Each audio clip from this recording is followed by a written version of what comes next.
Hello friends, आप सभी का मेरे YouTube channel SS tech grip पे बहुत बहुत स्वागत है। और इससे पहले की वीडियो आपने देखी होगी तो हमने गेटवे लोड बैलेंसर उसमें पूरा कवर कर लिया है कि गेटवे लोड बैलेंसर होता क्या है, क्या उसका एडवांटेज है, क्यों AWS को उसको ऐड करना पड़ा, वो सारी चीज़ें हमने समझ ली थी। तो आज जो अगर AWS लोड बैलेंसर की बात करें, इलास्टिक लोड बैलेंसर, तो हमारा लास्ट टॉपिक इसमें बचा है वो है क्लासिक लोड बैलेंसर। हालांकि मैं आपको बता दूं, अगर आप सर्टिफिकेशन के लिए जा रहे हो या अगर आप मान लीजिए कहीं जॉब इंटरव्यू के लिए जा रहे हैं तो क्लासिक लोड बैलेंसर बिल्कुल इंपॉर्टेंट नहीं है, क्योंकि AWS लगातार नोटिफिकेशन भेज रहा है कि हम इसको बहुत जल्दी अपने कंसोल से हटाने वाले हैं। बट फिर भी मैं ये वीडियो इसलिए बना रहा हूँ क्योंकि कहीं कहीं हो सकता है कि आप जैसे सर्टिफिकेशन के लिए नहीं जरूरत है आप, लेकिन कहीं पे अगर मान लीजिए इंटरव्यू के लिए जाते हैं और उनके पास पुराना इंफ्रास्ट्रक्चर है या उनका प्रोजेक्ट 10-15 साल से चल रहा हो, उन्होंने क्लासिक लोड बैलेंसर ले रखा हो तो माइग्रेट करते हैं। माइग्रेशन बहुत जरूरी है कि आप क्लासिक लोड बैलेंसर से जो नेक्स्ट जनरेशन के लोड बैलेंसर है उसमें कैसे माइग्रेट कर सकते हैं, वो बहुत इंपॉर्टेंट है। तो पहले हम वो देखेंगे और उससे पहले हम एक क्लासिक लोड बैलेंसर बनाएंगे और उसमें अपना जैसे इससे पहले की वीडियो में करते थे 2 इंस्टांस कनेक्ट करके और फिर हम उसको माइग्रेट करके देखेंगे। आपको अगर क्लासिक लोड बैलेंसर कैसे क्रिएट करते हैं ये एकदम बेसिक ही है, लेकिन अगर आपको नहीं भी आता है तो कोई इशू नहीं है, क्योंकि मैं बार बार ये कह रहा हूँ कि ये बिल्कुल इंपॉर्टेंट नहीं है, क्योंकि क्लासिक लोड बैलेंसर पूरी तरह से अपना क्लास खो चुका है तो AWS भी उसको हटा रहा है। क्योंकि क्या होता था, क्लासिक लोड बैलेंसर जो था वो हमारा EC2 जो क्लासिक था उस पे काम करता था। EC2 क्लासिक आप ऐसे समझ लो कि जैसे मान लो आप कहीं पे गए हो और एक हॉल है, हॉल में 10 बेड लगे और आपको बोला गया एक बेड पे सो जाओ, तो ये हो गया कि मतलब जो अगल बगल मतलब नेटवर्क है या जो वो है इंफ्रास्ट्रक्चर है वो कोई दूसरा भी एक्सेस कर सकता था। अब उसको सिक्योर बनाने के लिए AWS ने क्या किया, जो अब आप देखे होंगे जो हम EC2 इंस्टांस क्रिएट करते हैं तो वो EC2 BPC में क्रिएट करते हैं। तो BPC अब क्या हो गया, पूरी तरह से सिक्योर हो गया। ये समझ लो कि आप कहीं गए हो, आपको एक पर्सनल रूम मिल जाए कि आप रूम लॉक कर लिए तो आप पूरी तरह से अंदर जो एक्टिविटी कर रहे हैं आप मतलब वो एक्टिव बाहर वाले उस पर कुछ इंटरप्ट नहीं कर सकते हैं।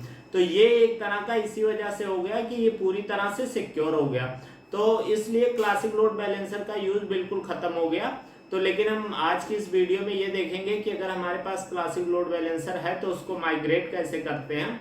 और अगर आपको थ्योरी में पता है तो आपको पता ही है कि क्लासिक लोड बैलेंसर जो है वो लेयर 4 लेयर 7 दोनों पे काम करता है, जो हम पहले भी डिस्कशन कर चुके हैं कि जो एप्लीकेशन लेयर होती है उस पर और ट्रांसपोर्ट लेयर उस पर, दोनों पे वो काम करता है। तो बाकी वर्किंग जो है सारी कुछ सेम है, तो उसको भी हम जब लैब करेंगे तो लैब में मैं आपको दिखा भी दूंगा। और सेम जैसे इससे पहले की application load balancer, network load balancer की लैब की थी, सेम वही सिचुएशन इसमें भी रहेगी कि इंस्टांस क्रिएट करके और उसके बाद उसको हम कनेक्ट करेंगे। तो चलिए हम अपने सीधा लैपटॉप स्क्रीन पे चलते हैं और उसके बाद इससे आगे की लैब देखें। तो फ्रेंड्स हम अपने लैपटॉप स्क्रीन पे आ गए हैं। अभी देखोगे आप तो हमने जो इंस्टांस, हमारे पास कोई रनिंग नहीं है, हमने पहले जो इंस्टांस क्रिएट कर रखे हैं उनको हम स्टॉप कर देते हैं। तो उसी में से हम 2 इंस्टांस, मान लीजिए कोई भी आप अगर नई लैब कर रहे हैं तो आप क्रिएट भी कर सकते हैं। तो मैं इसी इंस्टांस को रनिंग कर दूंगा, 2 इंस्टांस को इसमें, और उसके बाद जो है अपने सीधा उस पर चलेंगे लोड बैलेंसर पे और अपना वो क्रिएट करेंगे क्लासिक लोड बैलेंसर। अगर आपने देखा होगा इससे पहले जो बाकी सारे लोड बैलेंसर हैं वो हमने कवर कर लिया है इसमें। अगर यहाँ पे आप क्रिएट पे करोगे तो देखोगे एप्लीकेशन लोड बैलेंसर हमने समझ लिया बहुत अच्छे से, और नेटवर्क लोड, ये दोनों बहुत ज़्यादा इंपॉर्टेंट है। गेटवे है बट गेटवे ये है इंडस्ट्री लेवल पे, क्योंकि बहुत ज़्यादा चार्ज है तो आप बेसिक लेवल पे वो कोई यूज़ नहीं करता है, जब बहुत सिक्योर होता है तब यूज करते हैं। बाकी अगर आप देखोगे एप्लीकेशन लोड बैलेंसर और नेटवर्क लोड बैलेंसर, इसीलिए मैंने बहुत अच्छे से इसको बता दिया। तो इसीलिए अब इसमें आपको सारा डाउट क्लियर हो गया होगा, डिफरेंस क्या होता है वो सब समझ में आ गया होगा। और इसमें देखिए अब जो आता है हमारा क्लासिक लोड बैलेंसर, इसको अब AWS है प्रीवियस जनरेशन बोल दिया है। और इसके बाद अब जो इसमें रहेगा, एक लेक्चर में मैं इसकी हिस्ट्री आपको बता दूंगा कि कौन सा लोड बैलेंसर कब आया, और प्राइसिंग, क्योंकि कहीं कहीं इंडस्ट्री में पूछते हैं कि इतना बजट है, ये है, कौन सा हम यूज करें, इस तरह का, तो वो भी जानना जरूरी है। तो इसीलिए उसके बाद ये लोड बैलेंसर का कंप्लीट हो जाएगा, फिर हम BPC की तरफ मूव करेंगे। तो यहाँ पे आप देखोगे जो क्लासिक लोड बैलेंसर है, यहाँ पे देखिए जो है वो सारा HTTP HTTPS TCP SSL सारा इसने दे रखा है। और जो इसमें देखिए EC2 क्लासिक, यहाँ पे आप देखेंगे choose a classic load balancer when you have an existing application running in the EC2 classic network. जो EC2 क्लासिक नेटवर्क है, जो मैं अभी आपको बता रहा था कि उसमें ये होता है कि इंफ्रा जो होता है वो मतलब आपका जो नेटवर्क होता है वो पूरी तरह से सिक्योर नहीं रहता। BPC इसीलिए आया कि BPC अगर आप इसको यहाँ पे ला के कॉपी कर दोगे तो आपको सीधा आपको यहाँ पे अगर क्लासिक पढ़ना चाहो तो क्लासिक क्या होता है वो सारा इसमें आप देख सकते हो, जो AWS का डॉक्यूमेंटेशन है। और यहाँ पे देखिए ये हर जगह यही दे रहे हैं। और अगर जैसे हमारी कंपनी में कुछ जो पहले क्लासिक पे बने हुए थे तो बहुत मेल आती थी कि हम इसको यहाँ से हटा रहे हैं तो आप इसको जल्दी से माइग्रेट करो, बहुत मेल आती थी। तो देखिए यहाँ पे लिखा भी है कि we are retiring EC2 classic, be recommended that you migrate from EC2 classic to BPC। जो EC2 हमारा बनता है BPC में, तो वो वही है। देखिए with BPC classic your instance running a single flat network that you shared with other customers. तो वही है कि जो नेटवर्क रहेगा उस नेटवर्क में और भी लोग रहते थे, जो मैंने आपको हॉल वाला एग्जांपल दिया वो एकदम वही है। और BPC में क्या होता था कि आपका वर्चुअल प्राइवेट क्लाउड बन जाता है, वो हम अभी आगे जब पढ़ेंगे BPC तो बहुत डिटेल में करेंगे। और देखिए यहाँ लिखा है कि लॉजिकली आइसोलेटेड होता है, तो वो आइसोलेटेड होता है, ये बात आपको समझ में आ गई।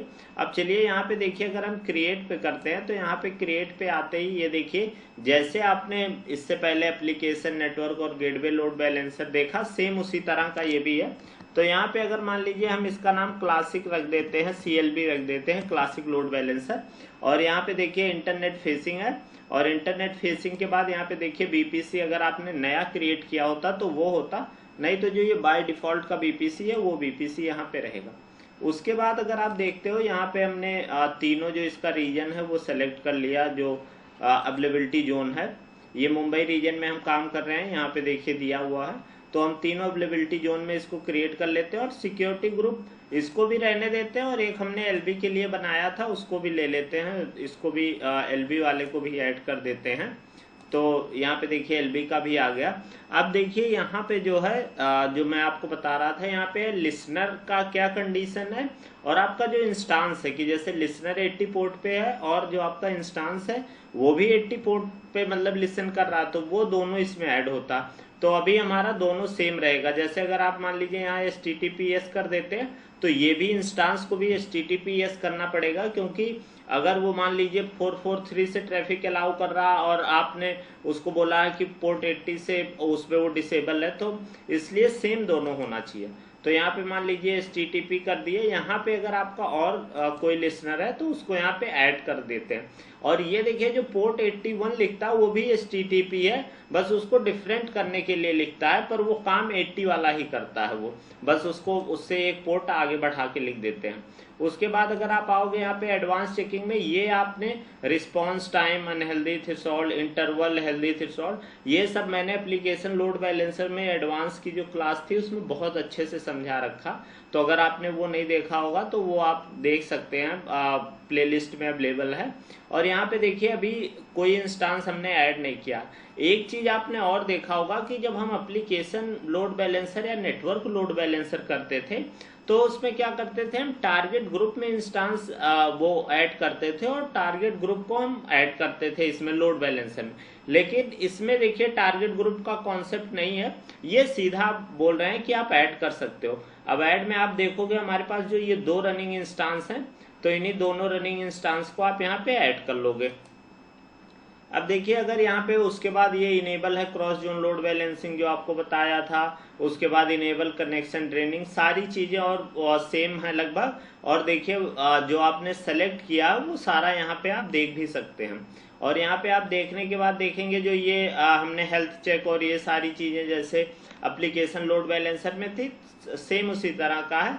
यहाँ लिख के आ रहा है कि 2 इंस्टांस जो हैं हमारे ऐड हैं। एट्रीब्यूट में क्या क्या चीजें हैं वो यहाँ पे आ गया, हमने कोई टैक्स नहीं लिया तो वो नन आ रहा। अब इसको आप क्रिएट कर दोगे यहाँ पे आके क्लासिक लोड बैलेंसर। अब जैसे ही आप यहाँ पे क्लिक किया, अब देखिए आपका क्लासिक लोड बैलेंसर यहाँ पे क्रिएट होने लगा। और क्लासिक लोड बैलेंसर आपको पता ही है कि 1-2 मिनट का टाइम लेता है, जैसे सारे होते हैं उसी तरह का। तब तक आप देखिए, जैसे आप यहाँ पे CLB में आते हैं, आप पहले देखते होंगे कि जब यहाँ पे हम जैसे ही क्लिक करते थे तो उसकी डिटेल नीचे आ जाती थी, जो एप्लीकेशन लोड बैलेंसर थे या नेटवर्क या गेटवे। यहाँ पे देखिए कुछ नहीं आ रहा, क्या लिख के आ रहा, classic load balancer are currently not supported for viewing in the split panel. तो जो अभी है वो बोले हैं कि यहाँ पे नहीं कर सकते हैं, तो इसको आप एक नए पे यहाँ पे देखिए, जैसे ही क्लिक करेंगे तो यहाँ पे ये खुल के आ जाएगा जो आपका क्लासिक लोड बैलेंसर है। जो अगर आप बात करो तो पहले इनका कंसोल था वो ऐसे ही काम करता था सारे एप्लीकेशन लोड बैलेंसर के लिए भी, नेटवर्क लोड बैलेंसर के लिए, लेकिन और में इन्होंने चेंज किया। लेकिन इसमें जो है आपका क्लासिक लोड बैलेंसर में, उसमें इन्होंने चेंज करना बंद कर दिया है, बस यही डिफरेंस है, बाकी सारा सेम ही रहा है। उसमें पहले भी ऐसे आते थे लेकिन उन सब में चेंज हो गया, इसमें नहीं चेंज हुआ। तो आप देखोगे यहाँ पे आपकी डिटेल आ रही है, कौन से अवेलेबिलिटी जोन है BPC वगैरह का, HTTP पोर्ट का आ रहा है। देखिए स्टिकनेस की जो बात कर रहा था, यहाँ पे आके आप एडिट कर सकते हैं, और सारी चीजें सिक्योरिटी ग्रुप, एट्रीब्यूट, और जो यहाँ पे है enable cross zone load balancing, enable disable, सारी चीजें कर सकते हैं। उसके बाद अगर आप इंस्टांस पे आओगे तो देखिए इंस्टांस की जो डिटेल आ रही है वो आ रही है कि ये दोनों सर्विस में है, और यहाँ आप रिमूव भी कर सकते हैं, और उनके क्या डिटेल हैं, किस जोन में बने हैं, ये सारा। पहले जो हम लोग काम करते थे तो इसी तरह का आता था, मैं थोड़ा मतलब इसमें कंफर्टेबल भी था, मुझे अच्छा लगता था कि एकदम डिटेल में आ रही। लेकिन अब इसको बहुत उन्होंने आसान कर दिया है, और उन्होंने जो नया बनाया उसमें आप नीचे क्लिक करते जाएंगे, ये सारे ऑप्शन आपको लोड बैलेंसर के नीचे ही मिल जाते थे, एक नए टैब में आने की जरूरत नहीं है। तो यहाँ पे देखिए हेल्थ चेक का हो गया कि जो आपने कंडीशन लगा रखी है कि तो जो आपका है 2 सेकंड का, 5 सेकंड का time out, healthy unhealthy threshold, सारा ये आपको समझ में आ गया होगा। और ये देखिए जो आपका है पोर्ट 80 पे है। तो बाकी आप देख रहे होंगे सारी डिटेल सेम है। तो आपका ये जो है, ये जो लोड बैलेंसर है वो क्रिएट हो चुका है। अब देखिए जो मैं आपको इस वीडियो में सबसे ज्यादा बताने की जरूरत है कि क्रिएट करना आपको नहीं भी आ रहा हो तो कोई इशू नहीं है, क्योंकि क्लासिक लोड बैलेंसर वही है कि अपना क्लास खत्म कर चुका है, तो इससे वो अब मूव कर रहे हैं। अब आप ऐसे ही समझ लो कि अभी आप जाओ दवा लेने, आपको फीवर है, और कोई बोले कि मुझे जो कोई दवा दे दीजिए फीवर की, सामने वाला बोले ये दवा ले जाओ, ये फीवर में भी फायदा करेगी और कैंसर में भी फायदा करेगी, तो आप वो दवा नहीं लोगे। क्यों? क्योंकि आपको फीवर है तो आपको फीवर की चाहिए।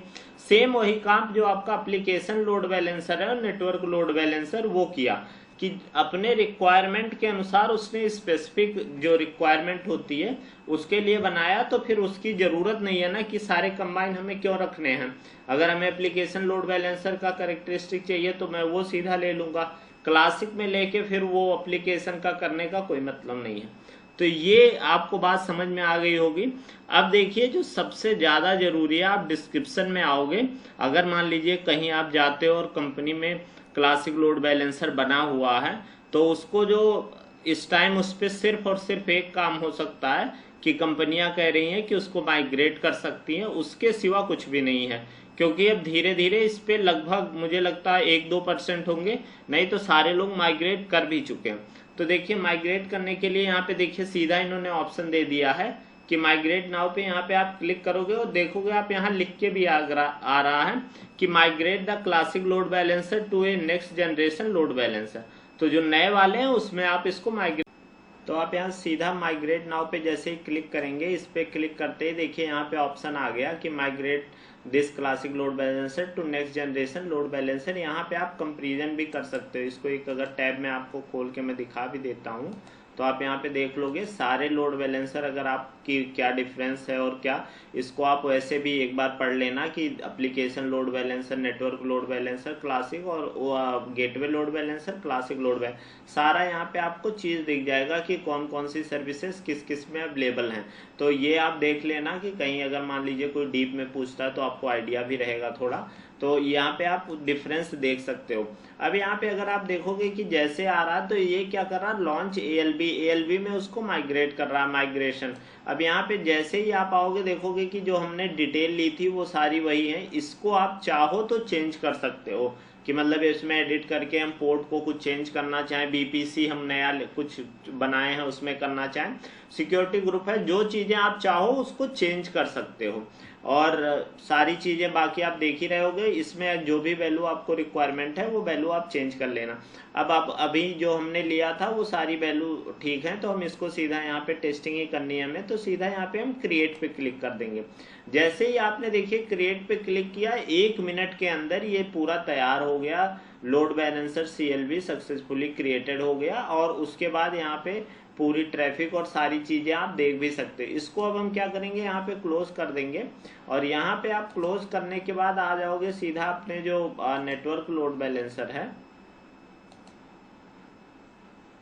यहाँ पे जैसे आप आओगे नेटवर्क लोड बैलेंसर पे, वहाँ पे आप देखोगे कि आपका जो एक देखिए जो ये CLB था हमारा जो पहले का, और ये देखिए सेम उसी नाम से, इसको आप यहाँ पे आके नाम यहाँ पे अगर आप चाहो तो इसको चेंज भी कर सकते हो।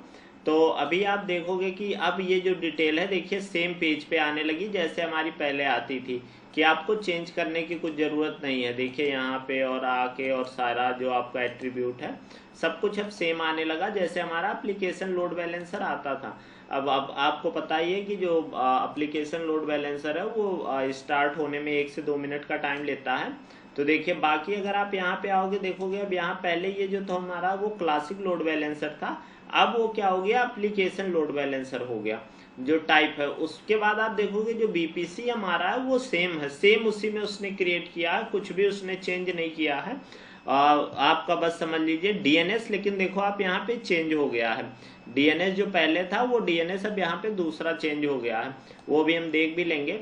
अब देखिए जैसे आप अगर यहाँ पे आ गए और अभी आप क्लिक करोगे यहाँ पे, तो अब आपको देखेंगे सारी डिटेल जैसे यहाँ पे नीचे दिखने लगी कि क्या उसका देखिए लिसनर का अब आने लगा कि पोर्ट 80 पे आपने सेलेक्ट कर रखा है, और उसमें जो 2 आपके वो टारगेट हैं वो बाय डिफॉल्ट जो आपने इंस्टांस उसमें ऐड कर रखे थे वो सारे करके और एक टारगेट ग्रुप उसने बना दिया। मतलब आपको उसमें कुछ डिटेल भी नहीं डालनी है, आपने देखा होगा कि कितना जल्दी काम हुआ। और बाकी देखिए ये सारा कि आपका जो नेटवर्क मैपिंग है, जो आपकी अवेलेबिलिटी जोन है और सारी चीज़ें वो आपने यहाँ पे देख लिया होगा कि सेम है। और उसके बाद अगर आप अभी आप देखना भी चाहो एक बार, तो यहाँ पे आके टारगेट में देख लोगे कि आप एक टारगेट ग्रुप उसने कलेक्ट कर नया जो है क्रिएट कर दिया। जैसे देखिए ये देखिए मैंने पहले बना रखे थे ALB का और CLB का, हमने अभी आज कोई टारगेट ग्रुप नहीं बनाया, आपने देखा होगा वीडियो में। वो देखिए उसने एक CLB का करके यहाँ पे क्रिएट कर दिया टारगेट ग्रुप। अब ये जो आपका है वो देखिए CLB लोड बैलेंसर के साथ अटैच है और वो प्रॉपर ये दोनों देखिए नॉट एसोसिएटेड आ रहे हैं, ये एसोसिएट है। तो इसका मतलब उसने सेम नाम से एक टारगेट ग्रुप भी क्रिएट कर लिया और उस पे आके उसने उसको अटैच भी कर लिया, जिससे आपका लोड बैलेंसर काम। अब देखिए ये लोड बैलेंसर आपका एक्टिव हो गया। अब अगर आप मान लो यहाँ से इसका लोड बैलेंसर का DNS उठाओ और DNS को यहाँ ला के आप पेस्ट कर दो, तो जैसे आपका एप्लीकेशन लोड बैलेंसर देखिए टेस्टिंग सर्वर 2 जैसे आपका 1212 देख रहे हैं, जैसे आपका काम कर रहा था पहले एप्लीकेशन लोड बैलेंसर, सेम उसी तरह का ये भी काम करने लगा। तो आपको मुझे लगता है क्लियरली समझ में आ गया होगा कि और कुछ आप मत सीखिएगा, पर इस वीडियो से ये जरूर सीख लीजिएगा कि माइग्रेट कैसे करते हैं, क्योंकि वही एक चीज इंपॉर्टेंट है सबसे ज्यादा। तो वो आपको समझ में आ गया होगा। और इस वीडियो में इतना ही। इससे अगली एक वीडियो है जिसमें हम जो इसकी हिस्ट्री है लोड बैलेंसर की, हालांकि वो लोग सबसे पहली क्लास में पढ़ाते हैं, पर मैं लास्ट में इसलिए बताऊंगा कि अब आपको समझ में आ गया होगा कि कौन से लोड बैलेंसर की कब जरूरत पड़ी और AWS ने क्यों ऐड किया। तो अब आप अगर हिस्ट्री पढ़ोगे तो आपको याद नहीं करना होगा, सीधा आपको समझ में आ जाएगा कि अच्छा ये चीज़ इसमें एडवांस हुई थी इसलिए ये बाद में आया, ये इस ईयर में आया, वो आ जाएगा। और बाकी आपका एक जो है प्राइसिंग का, उसके बाद ये आपका लोड बैलेंसर पूरा खत्म हो जाता है। अगर उसके सिवा आपको कुछ और लगता है कि चीज़ें नहीं समझ आई कहीं, या अगर मान लीजिए आपको लगता है कि कुछ और टॉपिक इसमें ये बताना चाहिए था, तो आप मुझे कमेंट कर सकते हैं, मैं उस पर भी वीडियो आगे इसमें ऐड कर दूंगा और जो आगे पढ़ेंगे उनके लिए हेल्पफुल भी होगा। तो इस वीडियो में इतना ही। आप अपना बहुत बहुत ध्यान रखिए। Bye bye, take care, keep learning.